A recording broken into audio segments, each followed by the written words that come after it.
Brandeis University in Quarantine. Welcome to Recall This Book, where we assemble scholars and writers from different disciplines to make sense of contemporary issues, problems, and events.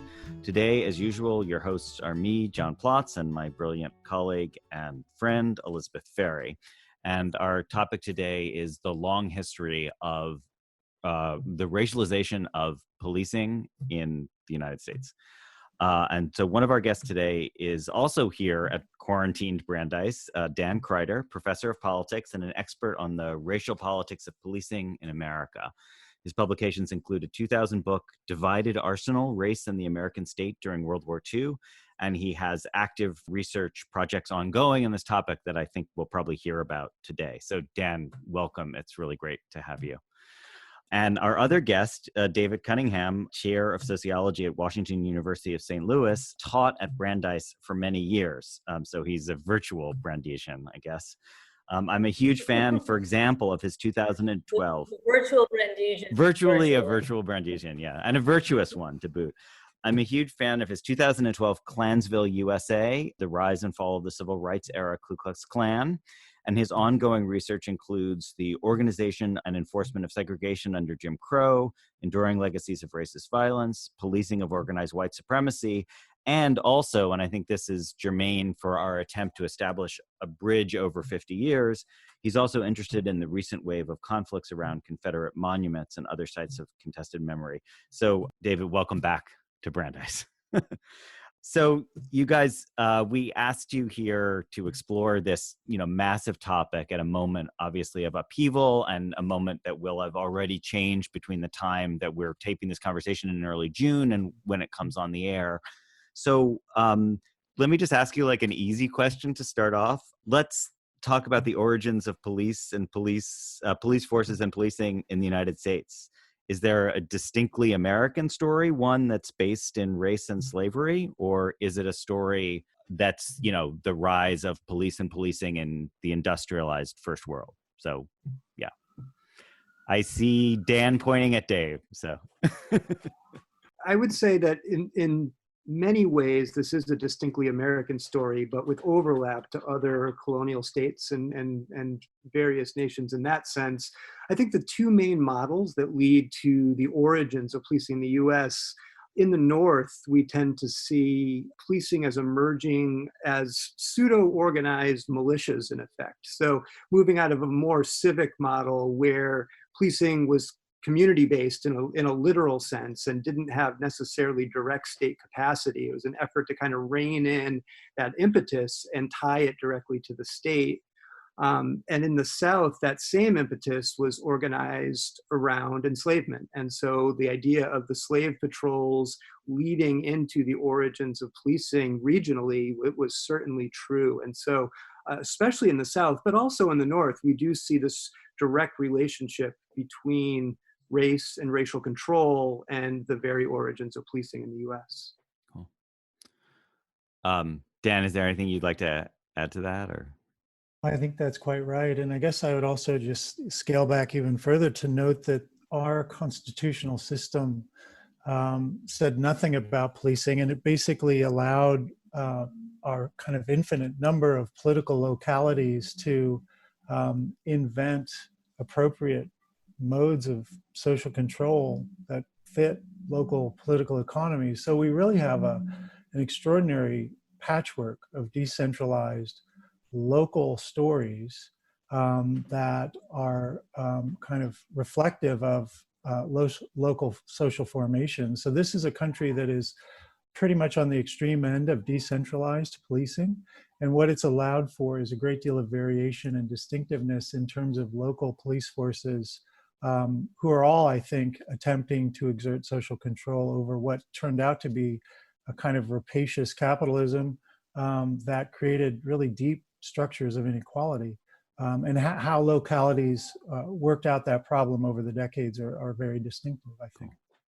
So, back when I was a graduate student, back when I had hair, I worked a lot on 19th century labor protests. And the guys that I worked on, the Chartists, and I say the guys advisedly, they had a kind of class-based account of policing. Like they saw police as very distinctly the tool of the upper class to control working class, like large scale unruliness.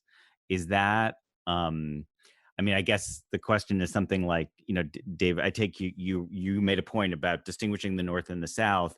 Is the distinction between the North and the South as simple as that in the North you get that kind of class-based policing and in the South you get race-based policing? Or is the decentralization you're describing it's a more complicated picture than that? I mean, I might say there's some of that character, but in a lot of ways it's more complicated by a couple of things going on in the US. And one of them is going to be the pervasive, entrenched, and still obviously present reality of racial residential segregation in northern, especially urban areas, and having an all-white police force in most cases. And that can become a complicated story as we move into the 20th century. And I know Dan knows a lot about that kind of shift. But when you have an all-white police force and you have strongly segregated neighborhoods, you certainly, one of the things that attenuates against just thinking about class is that originally, and again, there was a move by mid-century in the 20th century away from this, but originally police tended to be from the neighborhoods that they policed. And the exception to that would be African-American neighborhoods. And so that would be the one space where you'd see basically policing by outsiders. And so even if there would have been a baseline kind of class distinction, what you often saw were working class cops, in effect, policing working class white neighborhoods as insiders. But extending that policing also to segregated Black neighborhoods in ways where they were, in effect, occupying those neighborhoods in ways that we see direct parallels to today. I mean, I do think that the 60s are a touchstone. They contain the kind of the most recent major wave of urban unrest / rebellion, and the most recent major wave of kind of police violence and police rioting.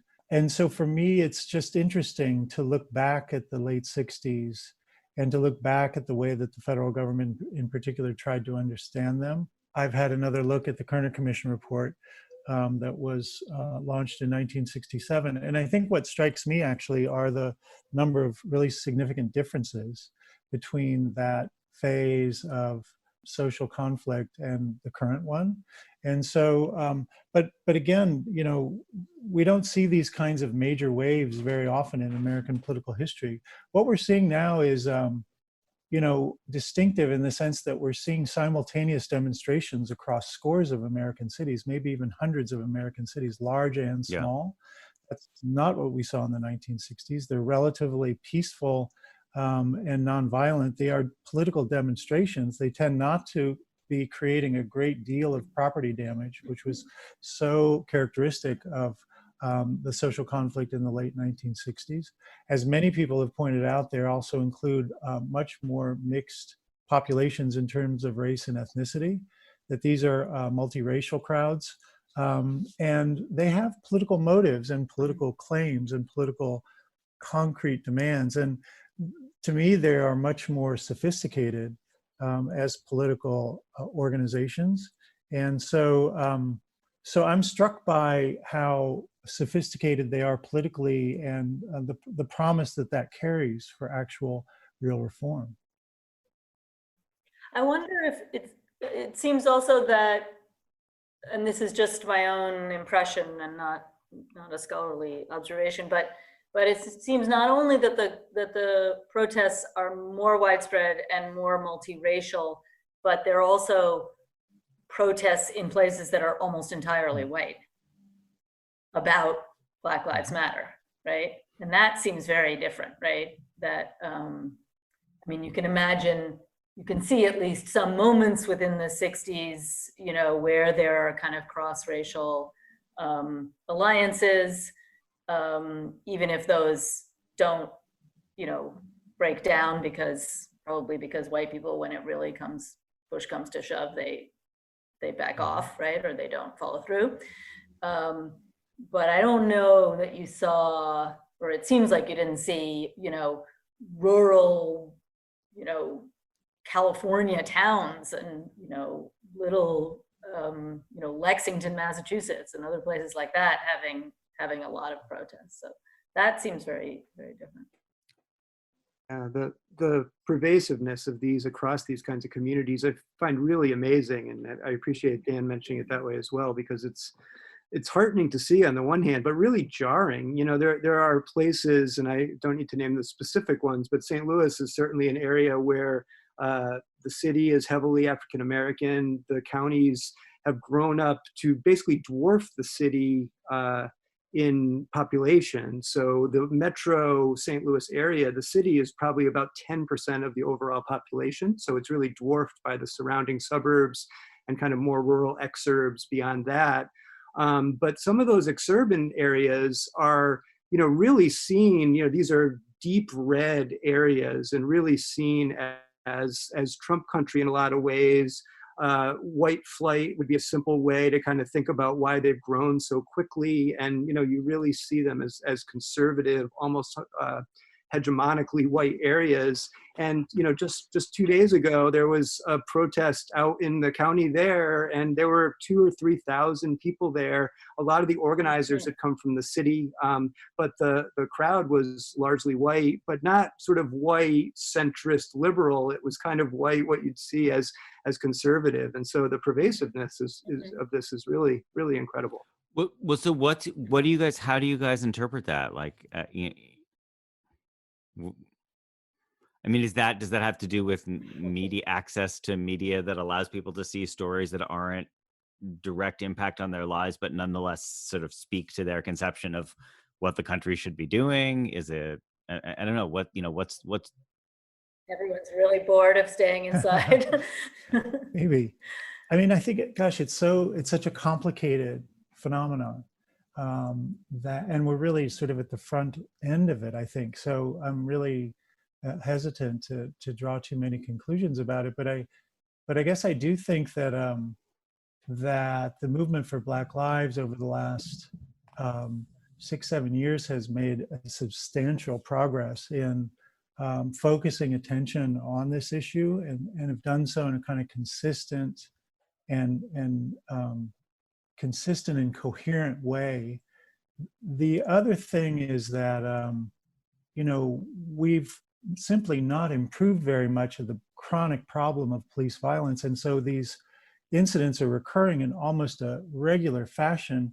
And this last one with George Floyd was so egregious and so cruel and so banal and so visually degrading that I think it had a mobilizing effect independent of all the other factors.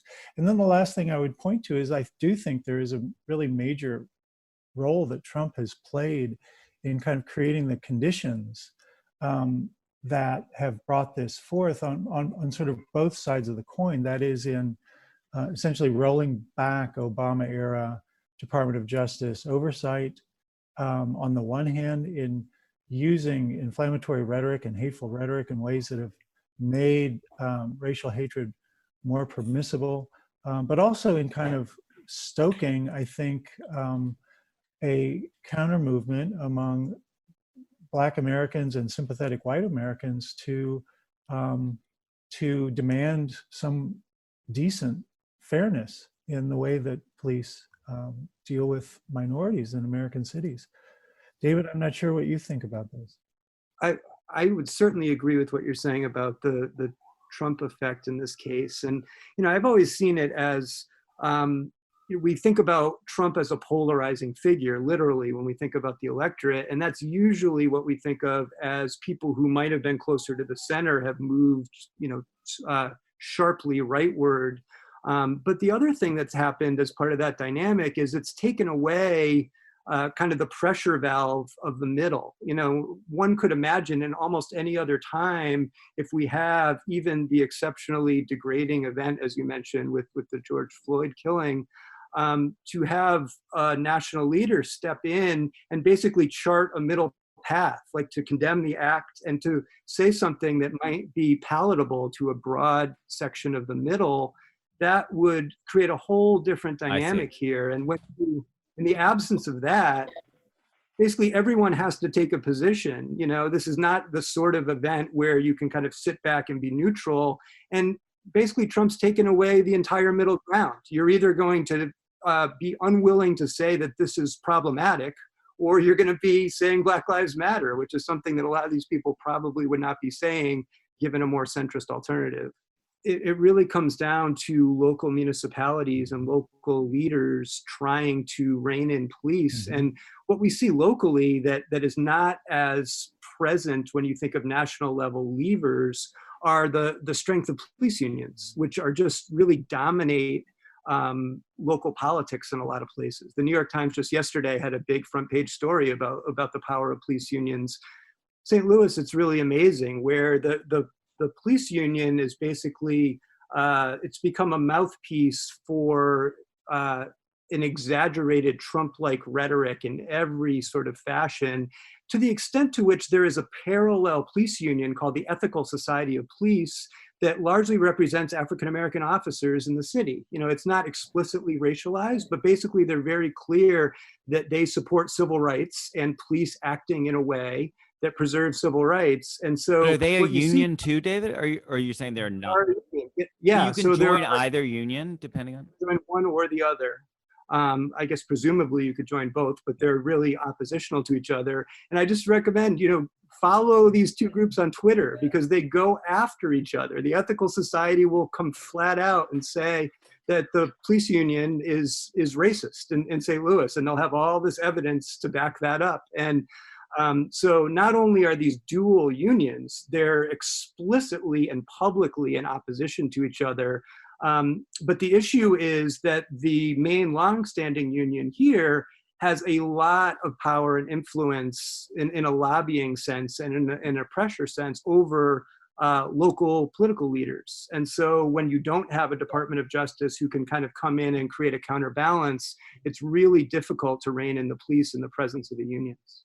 And you can almost see people's minds changing in real time. And I see this in some white male athletes like Drew Brees or Joey Votto, a baseball player.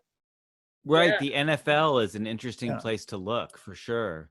Well, can I connect that to the point that David, you were making about the whiteness of many of the crowds? And one thing that really struck me, I think I saw this in 538, but I've also seen it reported in the New York Times, is the shift in racial attitudes among white Democrats, and I'm not sure whether we understand that as formerly racist whites who used to vote for the Democratic Party now going to the Republican Party. But even in the last decade, the numbers of white Democrats who would agree with a statement like the justice system in America is systematically biased against African Americans has gone from like 50% to 85%. And I guess that's goes to my question about realignment, like where I feel like there's both an optimistic and a cynical view of that kind of realignment. Like Thomas Piketty's latest book gives us kind of the cynical view, which is to say that the Democratic Party is like now the Brahmin educated party. And so that's the realignment that reflects economic interest underneath. But maybe a more optimistic view would be like, David, what you were describing of, and your point about small town demonstrations, Elizabeth, would be like, well, actually, lots of white Americans are now understanding systemic racism as part of their problem, like something they want to solve. Well, or they think they're understanding it this week anyways. I'm hesitant to see what this is, But though, Elizabeth, those poll numbers are more sustained than that. I mean, you're right. I totally agree with about going out. You're right. Standing on a street corner is one thing, but but it does feel like the poll numbers are meaningful in terms of what Democrats think they're supporting. I hear that. Yeah, and I feel like this next period that we're going to enter is going to be hugely important. I mean, in part, it's going to be electorally important as we move towards November, certainly. And so those poll numbers could suggest some movement in the middle. But, in terms of the rhetoric that we're hearing now in unexpected places, what that will actually look like when it develops. I mean, it's one thing. I think this is entirely not systematic, but it seems to me that the proportion of the population willing to invoke the term systemic racism has like drastically increased over the last few weeks. Yes. And Yeah, right. once we get to a point where invoking that is not solely about expressing opposition or largely about expressing opposition to kind of public degrading violence against people of color, but actually is about the addressing the systemic part of that, which Right. runs much deeper. And, the kind of community I mentioned earlier, pretty quickly you can run a line from police violence to understanding why the population of their community increased fivefold over a decade as it aligned with school desegregation policies and various things. And it's pretty clear that it won't take that long for people to have to, if they're going to continue with the shift in attitudes, really reckon with things that they've seen as really sensible decisions that they and people like them have made. And that have benefited them at the expense of other people. Exactly. And so I think that's a very different thing to get an acknowledgement and a reckoning with that than expressing opposition to these acts of police violence. And, it'll be interesting to see whether it can move to that next step. But that seems to me to be the real key if we're thinking systemically about change. Yeah. Well, Dick, can I ask you to talk a little bit? I mean, if it seems germane, you've been working in Missouri, so that's an interesting place to be working on Confederate monuments and sites of contested memory. So do you have a report there? Is that kind of a polarized discussion, or do you see movement that you wouldn't expect to see? Or yeah. Yeah, it's an interesting question in the sense, Missouri is a border state. It has a very complicated orientation to the Civil War. So it was a slave state, but it formally was on the side of the Union. But really, it was in practice was the place where there were hundreds of guerrilla skirmishes because there were so many people on both sides of the issue. St. Louis is a real outlier in that case. It was kind of the Union stronghold, the largest Union armory. I'm not sure, certainly west of the Mississippi, but I'm not sure how much beyond that was in St. Louis, and it was sort of seen as the most strongly Unionist space in Missouri. So being where I'm sitting is not quite representative, but I will say that there was a 31-foot tall Confederate monument about a mile from my house in Forest Park, which is the large park about the size of Central Park in St. Louis. That was taken down in 2017. It was an interesting moment in the sense that there really wasn't, it took about 8 months of calls back and forth, and there were a set of protests and counter protests around it. But and it's a more complicated story, but the upshot of it is that the monument was removed, and it very quickly evaporated from public discourse. And actually some colleagues of mine and I have a paper coming out later this year about how sort of the form of a recontextualization of Confederate objects shapes the degree to which it kind of impacts discourse in those communities afterwards. And St. Louis is kind of a canonical case of just the pure removal of an object, creating kind of a vacuum in terms of discussing what it meant for it to be there for over 100 years in that community. And so St. Louis has been very good at sort of moving, as they would see, moving past this issue and not really reckoning with the fact of why it was put up and why it was defended in past decades and all. Yeah, it's such a complex question. I mean, another very striking set of images from these events to me is to see so many examples of police officers taking a knee themselves, which is just really unimaginable to me even 12 months ago. And so I do think there is now, and on the other hand, other police officers apparently resigning in protest in the face of certain kinds of indictments. There seems to be a little bit more space for police officers to act with agency right now themselves. That, in other words, kind of breaking apart that blue line and allowing for individual preferences to reveal themselves. I don't know the answer to your question. I've done research in the longer term that shows to me that demonstrates to me anyway that the appointment of Black police historically was often a very instrumental decision made by city officials, white city officials, to basically improve the efficiency of local policing in Black neighborhoods. And so it's a kind of a double-edged story of the advancement of individual Black men usually to positions of real prestige and respect, but also it's clearly an instrumental decision to improve methods of social control in big cities because white cops simply weren't effective in creating relationships that produce valuable information and creating the kind of minimal amount of trust that police require to police crime and so on. So I guess I would fall back on the observation that different police forces really vary in this regard, depending on local conditions and local practices. And one other really major difference to me from the 1960s to today is now the presence of really a whole legion of Black local officials who have real power in cities and who have real power in city councils. And that's also something that really wasn't common in the late 60s yet. So it's another factor that I think should lead us to be more optimistic about the role that Black officials are going to play going forward. When we think about police in this way too, we think about the kind of system that surrounds them as well. If we think about how the broader criminal justice or legal system works in these places, you see how the culture of the police is really deeply intertwined in these ways. And just to, another story that relates to the area that I'm sitting right now that seemed really telling is, well, we had the police union dynamic I described earlier here, where we have these dual unions.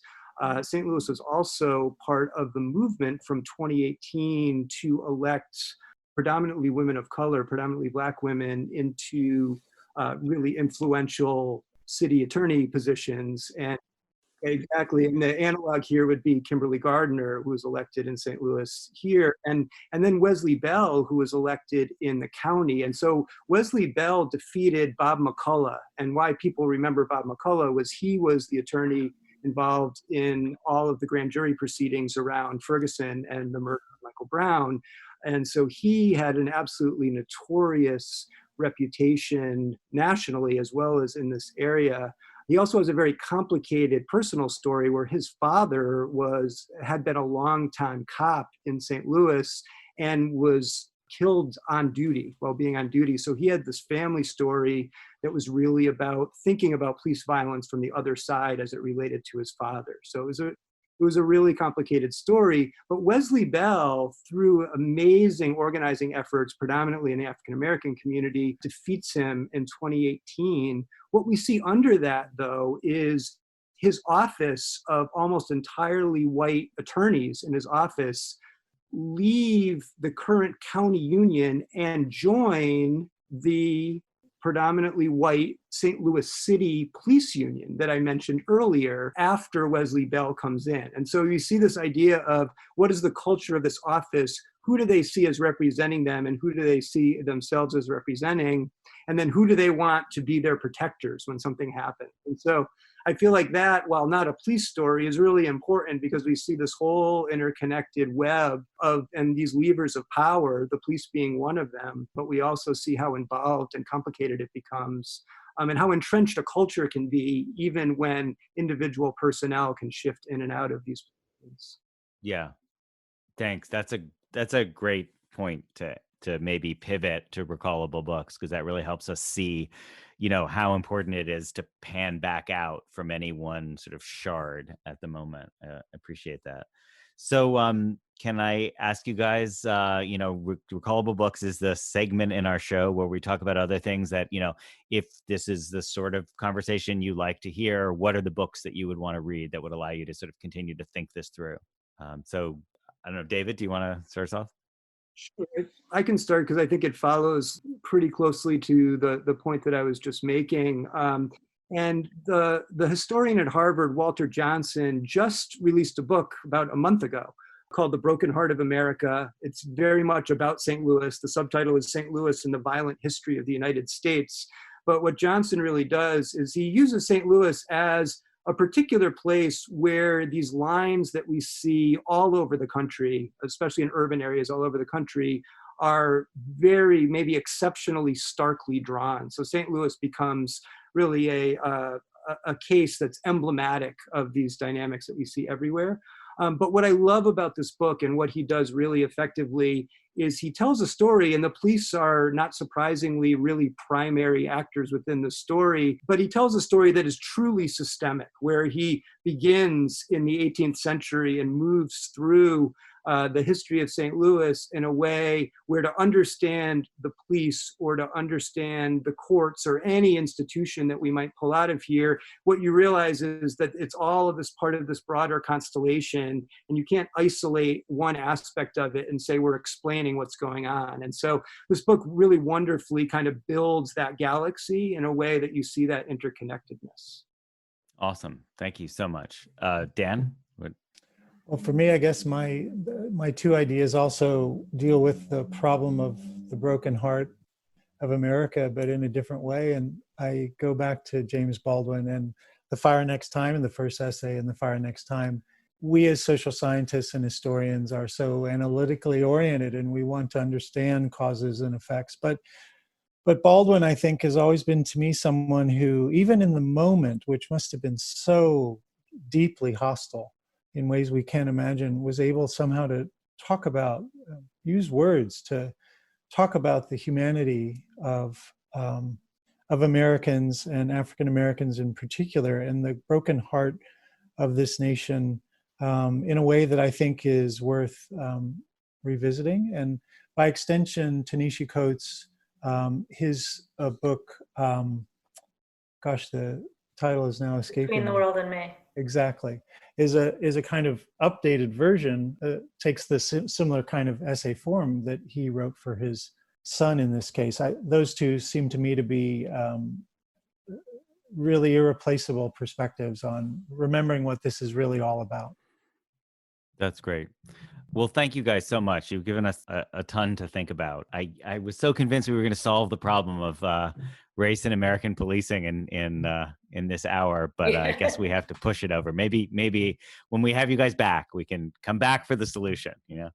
So, Elizabeth, any parting thoughts here, or? No, but just to thank both David and Dan for joining us, and to say that we hope to have a sequel on global policing with anthropologist Hayal Akarsu, and that will be coming up in the future as well. It's been a pleasure. Thank you. Great. So I will just say that Recall This Book is hosted today and always by John Plotz and Elizabeth Ferry, with music by Eric Chaslow and Barbara Cassidy, sound editing by Claire Ogden, and website design and social media by Kaliska Ross. And we always want to hear from you with your comments, criticisms, or suggestions for future episodes. And if you enjoyed today's show, or if you didn't, please be sure to write a review or rate us on iTunes, Stitcher, or wherever you get your podcast. You might want to check out other conversations we've had over the last few weeks, including with Ben Fountain, who also talked about James Baldwin, with Samuel Delaney, Zadie Smith, and the science fiction novelist Xu Liu. So thank you so much, David and Dan, and thank you all for listening.